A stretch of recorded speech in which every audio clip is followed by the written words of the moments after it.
Hey everybody, this is Dr. Maples. Today we're going to talk about theoretical perspectives on social change. We're going to go through 5 examples of theoretical perspectives. Within those, we're also going to learn about some individual theories and theorists thinking about how social change operates. Throughout, we'll also give some examples so that you can learn some cool ideas. And then later in the semester, we're going to dig into this idea of theoretical perspectives and use this to understand the changes that we're seeing in our case studies. We got a lot to do today. Let's get started. So for our first theoretical perspective, let's start with the idea of the functionalist perspective. With the functionalist perspective, we're putting on our pair of sunglasses and thinking about stability in social change. How is it that we maintain social order? In our previous lecture, we talked about how social institutions are very resistant to change because they're kind of like the backbone of our society. And so that's a great question for this functionalist perspective. Exactly what does it take for a social institution to change? Like, how much pressure has to happen? How many weird things have to occur before a social institution would decide to change? When we think about the functionalist perspective, I like to think about society metaphorically as sort of a biological creature. Let's switch our metaphor over to the medical world for a moment and talk about how like our heart and lung and kidneys and so forth are sort of interrelated. So we can think about how if one problem is happening in the body, the other organs are trying to react to it. They're trying to heal things to get it back to normal. Well, our society is very much the same way. I always like to use September 11th as a great example of this. I remember after work that day, churches were opening their doors to everyone. Even if people weren't religious, they were going to random churches just to like be their part of people, being with other people to try to make sense of what had happened, because it was a very big shock, And I also remember before I went to bed how newscasters and people on the radio were like, society's over. This is the end. I hope you enjoyed it. Tomorrow we're going to wake up and society's going to fall apart and like it's going to be chaos and dogs and cats are going to be like living together and it's going to be weird. And I was just like, wow, so tomorrow is going to be interesting. Well, we'll see if I have a job tomorrow. And I wake up in the morning and honestly, everything had changed, and in the same way, nothing had changed. Society still kept cranking away. Why is that? Well, this massive damage that had occurred to how the American community saw our society had caused other parts of our society to sort of address that chaos. For example, we saw churches basically kind of stepping up to try and absorb a lot of that shock. People didn't understand what was going on, so churches were there to say, hey, we don't understand what's going on, but we understand there's something greater and we have to trust in that. The political system was straight into that to say, we're going to go after these people. This is not going to happen again. We're going to punish them. We also saw, too, that the political structures were trying to create a sense of order. Everything's okay. We've got things taken care of here. If you want to help other people, here's how you can submit resources and so forth. This was an example, though, of our society trying to balance itself back out. And some could argue it never really does balance itself out because we can still feel the reverberations of September 11th today in the sense that, it's harder going through the airport than it used to be. Let me tell you that.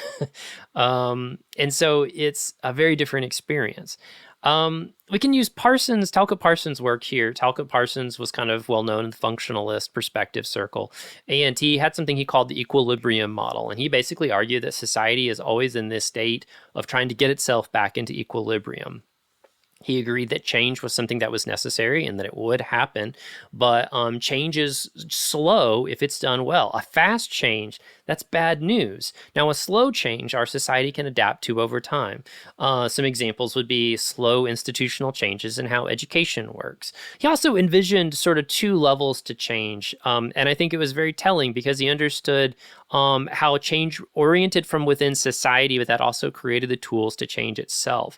We could think about how changes to our social institutions, for example, give us the tools to create social change in the future. Laws are a great example of that. we create an institution for laws to be considered legitimate and fair, and we understand how that system works, and we all agree it's real, even though it's something that's all completely made up in our minds, but we all agree that it's real. And at the same time, we use that to create other laws that shape our reality.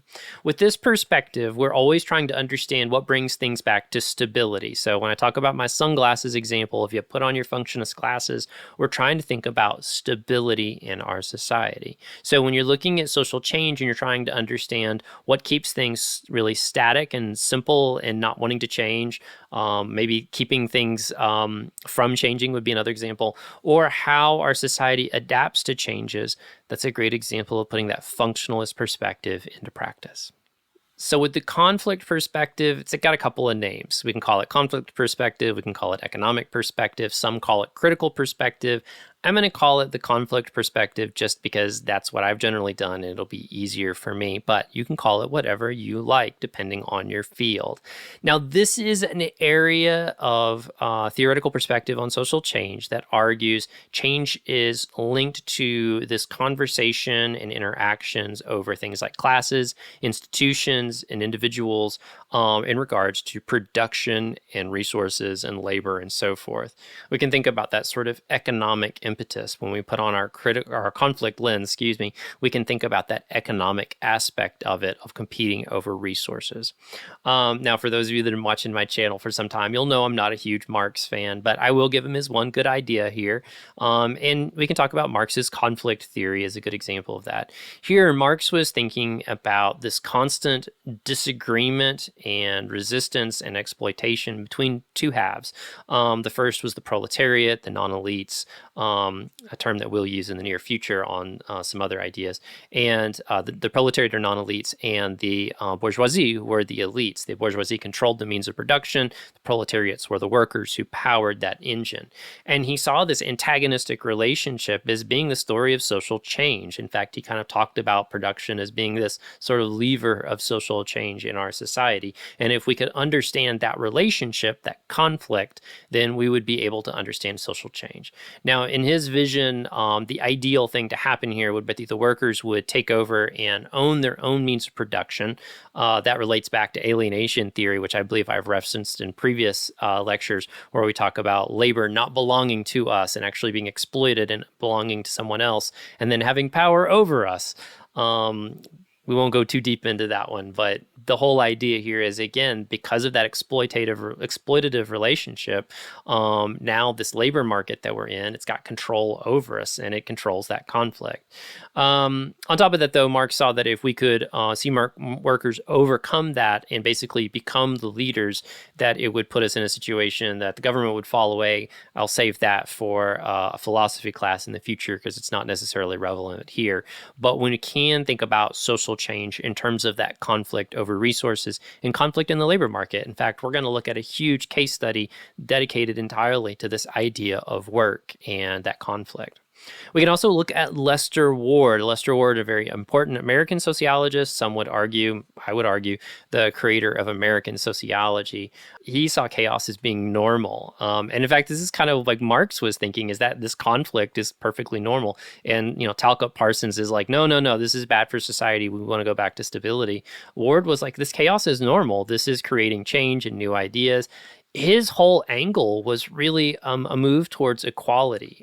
He was very hip to the idea of gender inequality before anybody else was really thinking about it. And he's someone that, if I recall correctly, it's getting outside of my field, but who's been largely overlooked in sort of a lot of feminist critical studies, but he may be someone who's getting a resurgence, I don't know. But that was a big drive for a lot of his early work, was gender. So I think that's a really cool thing. And he was really all about this idea that there's intentional value to change, that it's something that we should create and not like sort of just let things be. And I think that's exciting because it digs very much again into that conflict lens of thinking about how resources matter and how we can overcome that through this conflict.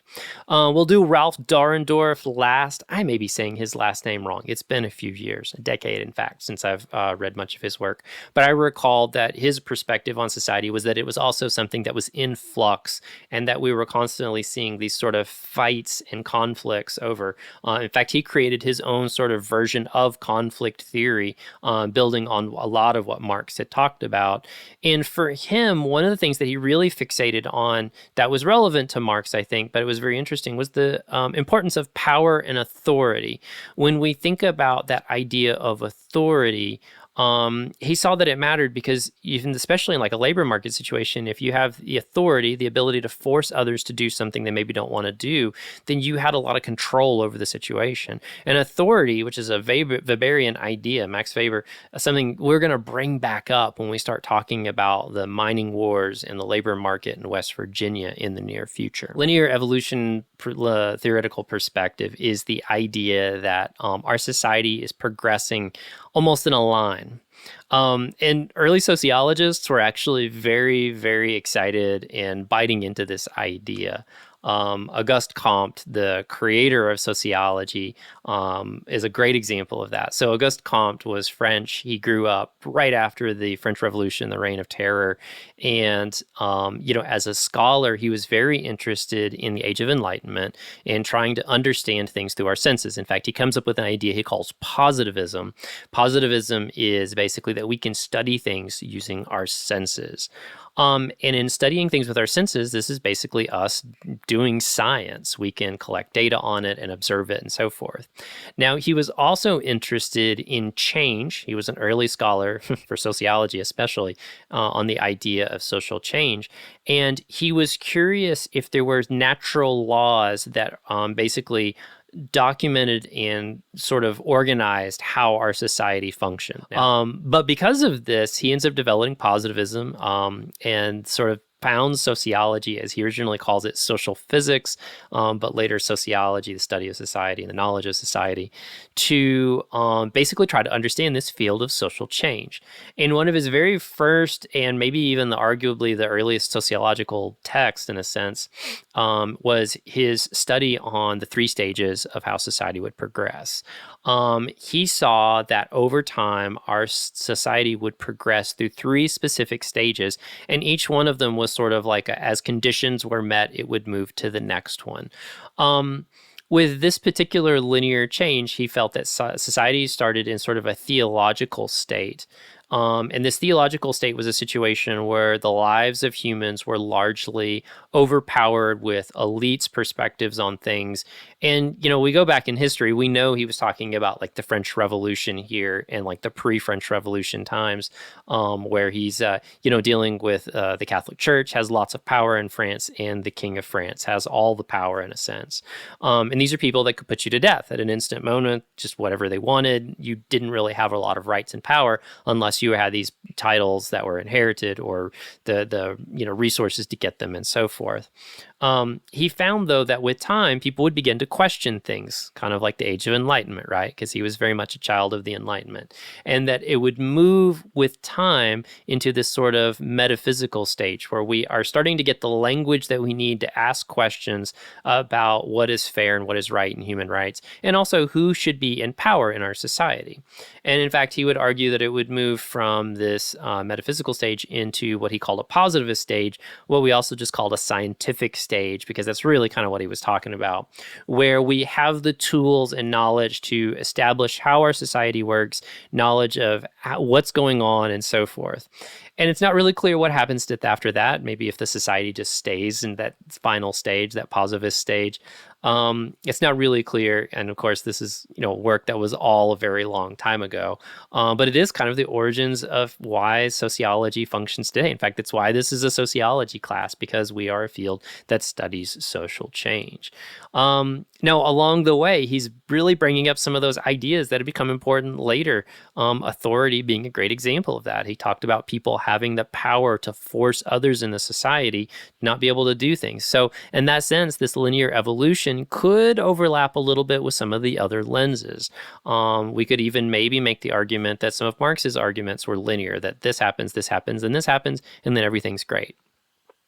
So that's Comte's early perspective on that. Herbert Spencer, which he had some things that he believed in terms of like the idea of social evolution and Darwinism that were, I think, kind of creepy. And so I reject those ideas. With this, we're simply going to think about his theory of social evolution because it's very applicable to this.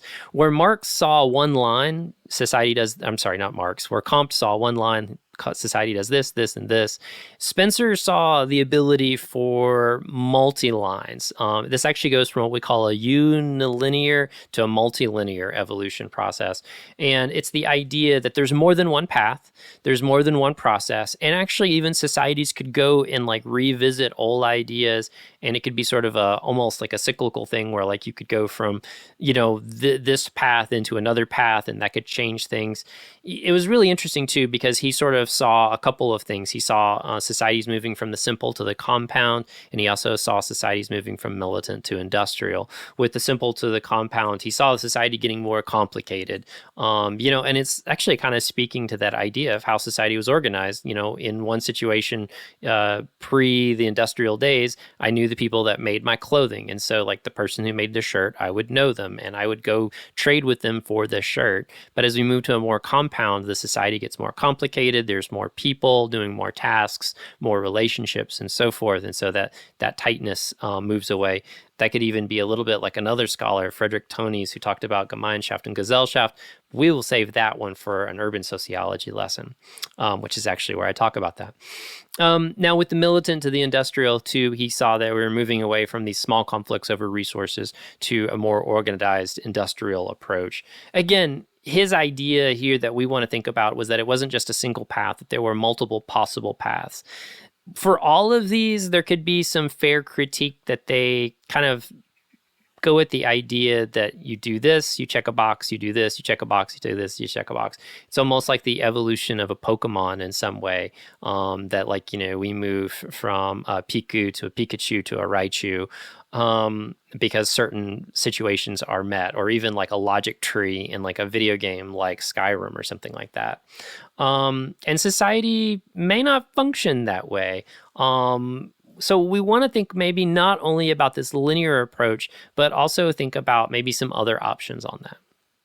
In fact, an obvious approach to maybe rejecting that sort of linear perspective on society would be to think about a cyclical perspective. Now, I do want to say, a lot of people are like, oh, history repeats itself. That's not really what we're talking about here. What we are saying is we do want to understand, first off, the rise and fall of societies across history. But we also want to understand maybe how the chaos is more organized than we might think in our society. Let's start with Vilfredo Pareto. He was a polymath. I believe he was Italian, as I recall. And brilliant thinker. He came up with this idea, what he called the circulation of elites. His perspective on this cyclical process was that the chaos that we talked about in other lenses really wasn't just a story of like competition over resources, but it was this competition between the elites and the non-elites. And this cyclical process through our society of things, quote unquote, repeating itself was really just this constant oscillation of power between these two groups. Now, the idea was that the elites had the resources and the non-elites had the numbers, they had the people. And so these constant fights were going on between competition over the resources. And this was in many ways what he saw that could be a way of telling the story of social change, which I think is kind of interesting because in some ways the cyclical one feels actually a little bit like the critical lens. So, conflict perspective rather. So we can kind of see how they maybe overlap a little bit here, and that's okay. With the circulation of elites, though, like this whole argument about our society was that the story was being told basically on who had the power at a particular moment in time. To this idea really kind of help us understand some different levels of it. First off, Stephen Lukes talked about his different levels of power and the ideology of power. And then John Gaventa also talked about something he called quiescence. We'll talk about both of these ideas. First off, with Stephen Lukes, he talked about how power was something that we can force people to do stuff, but true power is the idea that we can convince people what we're trying to force them to do is what should be done because it's good for them. A great example of this was actually the way that John Gaventa applied this to the mining industries in Kentucky and West Virginia. He talked about how coal companies were able to force other people not only to do what the coal companies wanted, but they created the idea that what they were doing was good for society. It's this idea that we're extracting industries in this relationship, even though it's not great for the coal miners, is better than what they might have otherwise, and that we have to protect that because without that, you have nothing. And, Gaventa points out this was really effective. In fact, that state of power was so strong in mining communities. He talked about quiescence, basically this state where people weren't really resisting anymore. They just accepted these ideas and the ideologies as being true, and they stopped questioning them. So where Pareto would say, yeah, the conflict is about the elites and the non-elites, Stephen Lukes and John Gaventa would hop in and basically say, yeah, and if the elites can get the non-elites doing what the elites want them to do, then it gets even that much easier. Fun fact, John Gaventa went to the University of Tennessee at Knoxville, which is where I went, and I got to hang out in his old office long after he'd moved on, but I did get to meet him in person one time. So anyways, I don't know why anyone would care about that. Moving on. Now, our last perspective that we'll use for this class is the modernity perspective. And this one's interesting in that I'll present you the idea, but then I'm going to talk about how this perspective is almost about pointing out that there's problems with the idea. It's kind of an interesting one. So the idea here is that society is progressing such that previous forms would become better than later forms. Let me state this in a way that's easy. We start out as this very small agrarian society, and over time we move to this giant industrial metropolis, kind of like in Cities Skylines or Sim City kind of thing. Progress is good. It's a question, an idea that we wouldn't question, right? Walt Rostow is a great example of this. He argued that there were economic stages of growth in a society, and basically, a nation became more powerful and more developed in 5 steps that went from a very traditional society to a very high consumption society. It's very linear too, right? So you can see how this lens kind of overlaps with that linear aspect of it. But we're also going to bring in a sort of critical lens to this and think about our conflict perspective as well. First off, we have Adorno and Horkheimer. They're famous for creating the dialectic of enlightenment. They really questioned the idea of what we mean by saying that our society is somehow modern, even as we are dominated by other people. In fact, they were very quick to point out that something like this economic stages, an idea of we get better over time, is really the story of exploitation. And Emanuel Wallerstein, whose work on world systems theory is fascinating and was really very important to me in my early work as a political economist. He examined that exploitation relationship and brought it up to this really, really big level. He started thinking about how nations were really, social change in those nations was created or even limited by the relationships that they have with other people or other nations. So with Wallerstein's work, it kind of builds into this perspective of trying to think about a core and a periphery. And core nations are somehow in a situation that they're able to have power and authority to extract resources from periphery nations. And so the resources are pulled back into the core. This is an idea that can actually be applied to how we understand Appalachia, because we can think about how the Appalachian, coal areas act as a periphery, and those resources were extracted to places like Chicago. So Wallerstein's ideas on global nations here kind of even applies to Appalachia. We also have Singer and Prebisch. They created dependency theory, which examined this idea of what they call diminishing trade. Basically, as relationships that were exploitative between two nations developed under something kind of like what Wallerstein would have been talking about, over time, the exchanges became worse and worse and worse. And this also holds true for Appalachia, even as it's used to explain other nations. If the resources are being exchanged for a particular rate, what's being left behind are the problems. And much of the development, even though there's economic activity happening in this periphery area, it's really happening at the most in the core. The resources are being taken to another place and happening there. I always think modernity is a really cool concept. It was A fun concept that was on one of my graduate exams, actually. But it gives us a cool perspective to think about a different take on those relationships. And it's got a little bit of the conflict perspective, and it's got a little bit of rejection of that linear perspective in there as well. So there you have it. We've got 5 theoretical perspectives, 5 new ways to try to understand social change and to think about what's happening going forward. Now, looking ahead, we're going to start learning to take our factors of change, that list from the previous lecture series, and these theoretical perspectives to try and understand social change in 2 historical cases. And we'll be getting started on those very soon. If you have comments or questions or something that you want explained in more depth, leave them in the comments below. That will help other students learn from your questions. If you got anything, you know where to find me. We'll talk soon. See ya.